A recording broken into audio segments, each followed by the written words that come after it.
حضرت عمر فاروق رضی اللہ عنہ نے دنیا کو ایسے سسٹم دیے جو آج تک پوری دنیا میں رائج ہیں۔ سنہ ہجری کا اجرا کیا، جیل کا تصور دیا، مؤذنوں کی تنخواہیں مقرر کی، مسجدوں میں روشنی کا بندوبست کرایا، پولیس کا محکمہ بنوایا، ایک مکمل عدالتی نظام کی بنیاد رکھی، آبپاشی کا نظام قائم کیا، فوجی چھاونیاں بنوائیں اور فوج کا باقاعدہ محکمہ قائم کیا۔ آپ نے دنیا میں پہلی بار دودھ پیتے بچوں، معذوروں، بیواؤں اور بے آسراؤں کے وظائف مقرر کیے۔ آپ نے دنیا میں پہلی بار حکمرانوں، سرکاری عہدیداروں اور والیوں کے اثاثے ڈکلیئر کرنے کا تصور دیا۔ آپ نے بے انصافی کرنے والے ججوں کو سزا دینے کا سلسلہ بھی شروع کیا۔ آپ نے دنیا میں پہلی بار حکمران کلاس کی اکاؤنٹیبلٹی شروع کی۔ آپ راتوں کو تجارتی قافلوں کی نگرانی کرتے تھے۔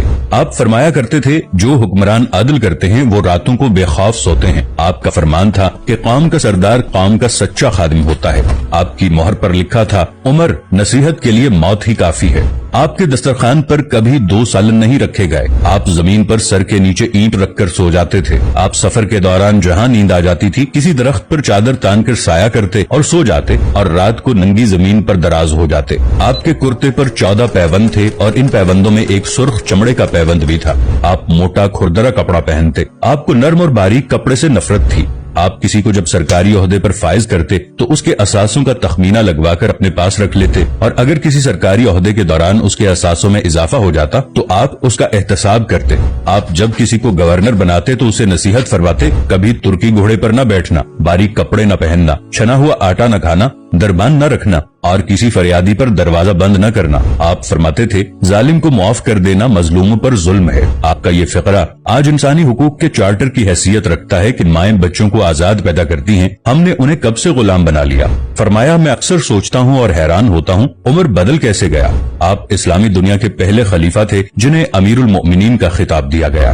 دنیا کے تمام مذاہب کی کوئی نہ کوئی خصوصیت ہے، اسلام کی سب سے بڑی خصوصیت عدل ہے اور حضرت عمر فاروق رضی اللہ عنہ وہ شخصیت ہیں جو اس خصوصیت پر پورا اترتے ہیں۔ آپ کے عدل کی وجہ سے عدل دنیا میں عدل فاروقی ہو گیا۔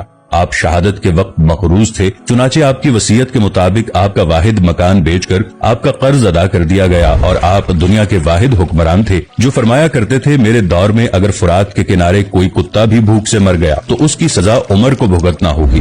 آپ کے عدل کی یہ حالت تھی، آپ کا انتقال ہوا تو آپ کی سلطنت کے دور دراز علاقے کا ایک چرواہا بھاگتا ہوا آیا اور چیخ کر بولا لوگوں حضرت عمر فاروق رضی اللہ عنہ کا انتقال ہو گیا۔ لوگوں نے حیرت سے پوچھا تم مدینے سے ہزاروں میل دور جنگل میں ہو، تمہیں اس سانحے کی اطلاع کس نے دی؟ چرواہا بولا جب تک حضرت عمر فاروق رضی اللہ عنہ زندہ تھے میری بھیڑیں جنگل میں بے خوف پھرتی تھیں اور کوئی درندہ ان کی طرف آنکھ اٹھا کر نہیں دیکھتا تھا، لیکن آج پہلی بار ایک بھیڑیا میری بھیڑ کا بچہ اٹھا کر لے گیا۔ میں نے بھیڑیا کی جرت سے جان لیا کہ آج دنیا میں حضرت عمر فاروق رضی اللہ عنہ موجود نہیں ہے۔ حضرت عمر فاروق رضی اللہ عنہ نے اپنے دور میں جس خطے میں اسلام کا جھنڈا بھجوایا وہاں سے آج بھی اللہ اکبر کی صدائیں آتی ہیں، وہاں آج بھی لوگ اللہ کے سامنے سجدہ کرتے ہیں۔ دنیا میں الیگزینڈر کا نام صرف کتابوں میں سمٹ کر رہ گیا ہے، جبکہ حضرت عمر فاروق رضی اللہ عنہ کے بنائے نظام دنیا کے 245 ممالک میں آج بھی کسی نہ کسی شکل میں موجود ہیں۔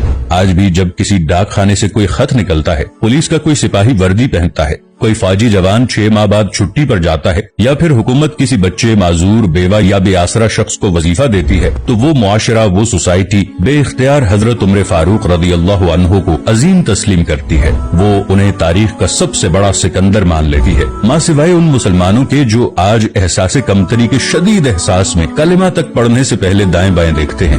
لاہور کے مسلمانوں نے ایک بار انگریز سرکار کو دھمکی دی تھی کہ اگر ہم گھروں سے نکل پڑے تو تمہیں چنگیز خان یاد آ جائے گا۔ اس پر جواہر لال نہرو نے مسکرا کر کہا تھا افسوس آج چنگیز خان کی دھمکی دینے والے مسلمان یہ بھول گئے ان کی تاریخ میں ایک عمر فاروق بھی تھا جن کے بارے میں مستشرقین بھی اعتراف کرتے ہیں کہ اسلام میں اگر ایک عمر اور ہوتا تو آج دنیا میں صرف اسلام ہی دین ہوتا۔